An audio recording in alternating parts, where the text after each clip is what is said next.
This is Charlie Rao for Acoustic Guitar Magazine, and today we're going to talk about ways you can create a narrative with solo guitar composition. Usually, what I've encountered when listening to solo guitar music falls into a few common categories of open tunings and fingerstyle or sort of voice leading jazz approaches. And I wanted to talk about a different way to approach it using literature and the arc of a storyline or the open-ended sort of wonder that you get from a poem in a brief, concise package as a template to make guitar music.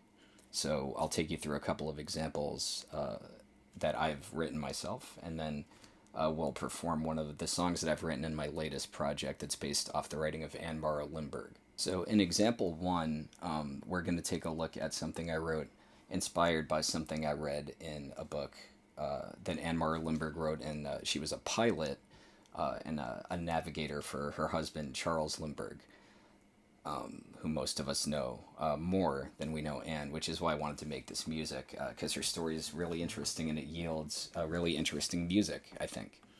So as a radio operator, she used shorthand radio signals while Charles was flying to communicate to where they were going. And I really like the idea of taking some of those signals and making music out of that idea.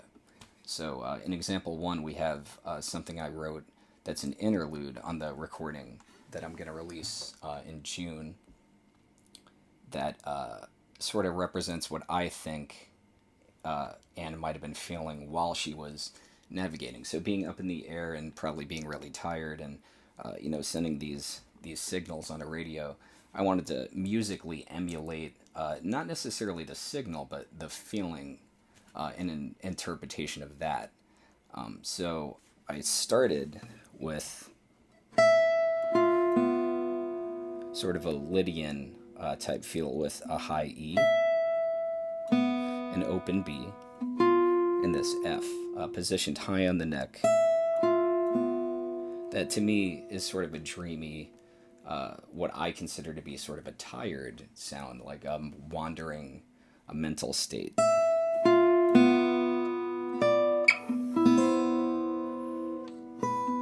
And then down, we get into sort of a diminished, wide sort of, again, sticking with this sort of dreamy mental state before going into parallel intervals.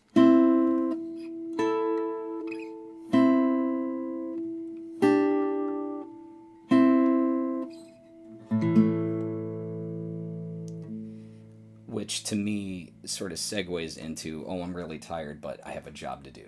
I have to assert, this duty of sending a message.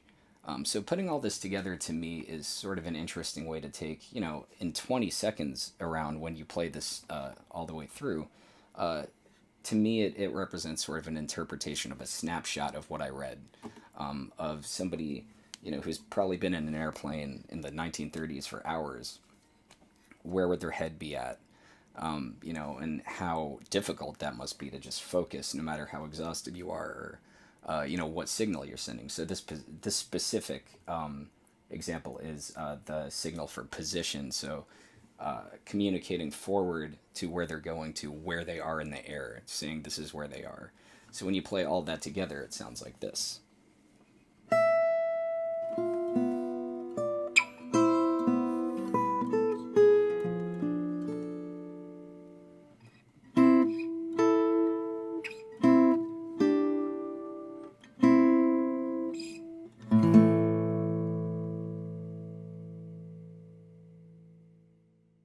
In example two, I want to address something that I often think about, a way to sort of get out of a rut if you're stuck coming up with a melody is to sort of consider speech patterns and how when somebody is speaking or singing, especially in a melody, when someone's singing a melody, often one note is repeated multiple times. And then a lot of the time with guitar, if you're coming up with a melody or improvising, often it'll be something like...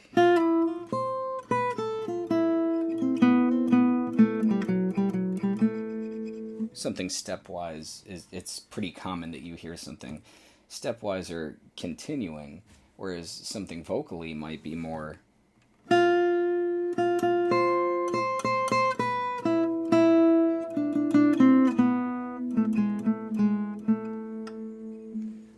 often that's because if you're singing, you have to fit syllables of words into a melody, which we don't have to think about if it's an instrumental melody. So that's something I thought about when I was composing The Plum for Courage, which is the song we're going to play in a second here. But before we get into that, example 2 is focusing on the beginning passage of that. So I wrote this song about an encounter that Anne Morrow Lindbergh had in Japan when she was on a survey flight with Charles, and she was speaking to a friend of hers, a Japanese friend, who was explaining symbolism, cultural symbolism. And they mentioned that the plum often symbolizes courage. And Anne was confused by that and asked why. And the answer was that plum trees blossom when there's still snow on the ground. I thought that was kind of cool and just an interesting detail that she put in the book that she felt was important enough. Just that little conversation. So I wanted to work that into the music. And the first way I thought of doing that was just saying the plum for courage out loud and seeing how my voice changed when I said it. And I didn't want to replicate that. I didn't want to go that technical with it. But I liked the idea of incorporating that idea into a melody. So I came up with repeating those first double stop notes of just a very simple major third with G and B.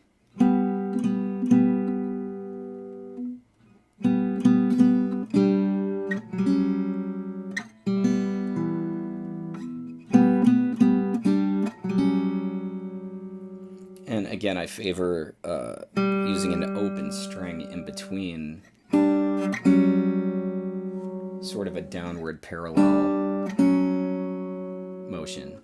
And having that open string in the middle, like in example 1, to me is again, it's just kind of an interesting way to get the most out of the guitar while leaving space. Instead of having a low drone note or focusing on big chords, it's a way to stay focused and sort of minimal while still having complexity in moving simple parallel motions. So that's, just something to think about when you're coming up with a solo guitar arrangement, that it can just be 2 notes with an open string in the middle, or just 2 notes. It doesn't have to be a huge chord. It doesn't have to be a complicated finger-picking pattern. It can be just as impactful if there's intention behind it. So moving on in this example,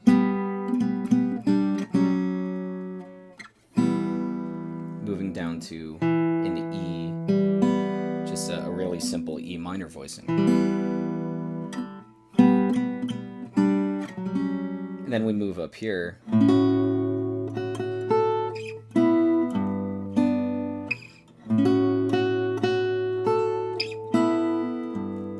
And we're again moving sort of parallel intervals, but changing a root note. And keeping it sort of wide, which I like the idea of, for just keeping that sort of conversational, inquisitive element. She's wondering, why does the plum symbolize courage? I wanted to sort of convey that, of sort of a back and forth.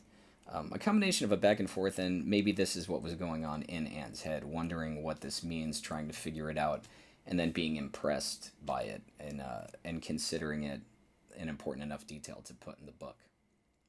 And now moving on to actually performing the piece that you will see notated after the 2 examples, the plum for courage. The most important thing I'd like to emphasize in this is that it should be played with space, and that you don't need to worry about everything ringing into each other or holding all the notes. Let the notes die, let everything decay, take your time. If you feel the need to play something, for instance, at the very beginning,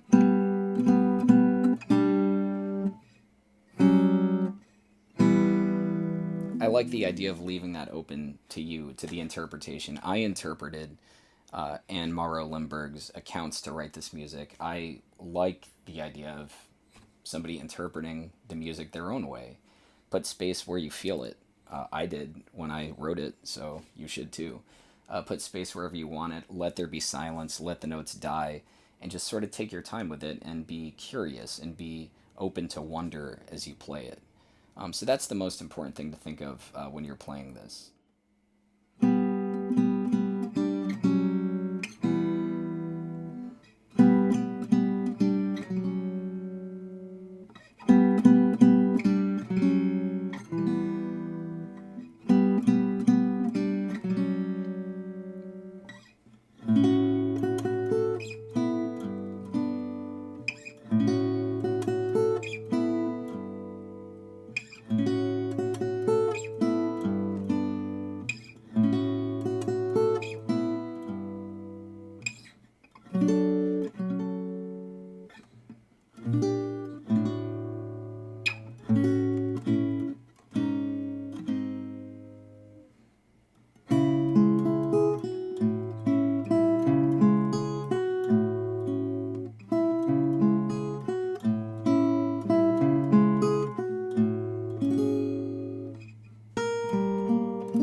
So that was a little bit on how I like to create a narrative with solo guitar composition. Just remember, more important than anything is to just leave space and focus on nuance and wonder in your playing, and just grab the details that you find moving from what you read and translate them into sound. Thanks again, and this is Charlie Rao for Acoustic Guitar.